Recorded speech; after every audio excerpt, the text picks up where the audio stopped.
खमलेहट्टीत सौर हायमास्ट दिव्याचे लोकार्पण 4.41 लाखांच्या निधीतून साकारलेला पर्यावरणपूरक उपक्रम. अजितदादा पवार यांच्या वाढदिवसानिमित्त लोकार्पण सोहळा. गडिंग्लज तालुक्यातील खमलेहट्टी इथं जिल्हा वार्षिक योजनेच्या निधीतून उभारण्यात आलेल्या सौर हायमास्ट दिव्याचा लोकार्पण सोहळा आमदार राजेश पाटील यांच्या हस्ते उत्साहात पार पडला. 4,41,000 रुपयांच्या निधीतून साकारलेला हा दिवा गावाच्या मध्यवर्ती भागात उभारण्यात आला असून यामुळे गावात रात्रीच्या वेळी प्रकाशमान वातावरण निर्माण झाले. या उपक्रमामुळे गावातील सुरक्षेचा प्रश्न सोडवण्यास मदत झाली असून पर्यावरणपूरक ऊर्जा वापराच्या दिशेने एक पाऊल पुढे टाकण्यात आले. हा लोकार्पण सोहळा राज्याचे उपमुख्यमंत्री अजितदादा पवार यांच्या वाढदिवसानिमित्त आयोजित करण्यात आला होता.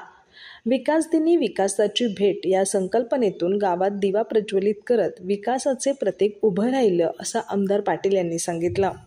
कार्यक्रमात राष्ट्रवादी विधानसभा अध्यक्ष रामाप्पा कारीगार, राष्ट्रवादी काँग्रेस पक्षाचे जिल्हा उपाध्यक्ष जयसिंगराव चव्हाण, बाजार समिती अध्यक्ष अभयदादा देसाई, बाबासाहेब पाटील, प्रवीण शिंदे, बाबूराव चौगले, विकी कोणेकरी, सरपंच शंकर सुतार, उपसरपंच ज्योतिबा माने, नेताजी जाधव यांच्यासह अजितदादा गटाचे कार्यकर्ते आणि ग्रामस्थ मोठ्या संख्येनं उपस्थित होते. लोकार्पणानंतर झळाळणाऱ्या रस्त्यांकडे पाहत ग्रामस्थांनी समाधान व्यक्त केलं आणि आमदार राजेश पाटील यांच्या विकास कामांचं विशेष कौतुक केलं.